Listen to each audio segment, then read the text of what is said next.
Epilepsy is a chronic non-communicable disease of the brain that affects people of all ages.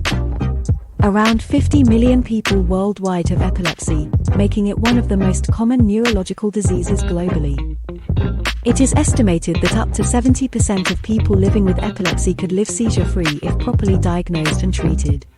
The risk of premature death in people with epilepsy is up to 3 times higher than for the general population. 3/4 of people with epilepsy living in low-income countries do not get the treatment they need. In many parts of the world, people with epilepsy and their families suffer from stigma and discrimination. Signs and symptoms.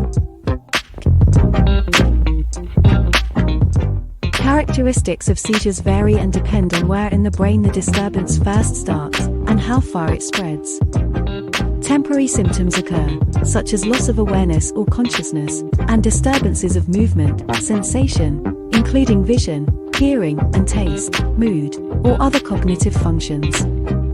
People with epilepsy tend to have more physical problems, such as fractures and bruising from injuries related to seizures, as well as higher rates of psychological conditions, including anxiety and depression. Similarly, the risk of premature death in people with epilepsy is up to 3 times higher than in the general population, with the highest rates of premature mortality found in low and middle-income countries and in rural areas. A great proportion of the causes of death related to epilepsy, especially in low and middle-income countries, are potentially preventable, such as falls, drowning, burns and prolonged seizures. Causes.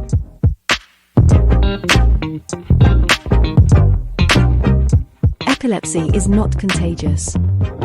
Although many underlying disease mechanisms can lead to epilepsy, the cause of the disease is still unknown in about 50% of cases globally. The causes of epilepsy are divided into the following categories: structural, genetic, infectious, metabolic, immune and unknown. Examples include brain damage from prenatal or perinatal causes, e.g. a loss of oxygen or trauma during birth, low birth weight.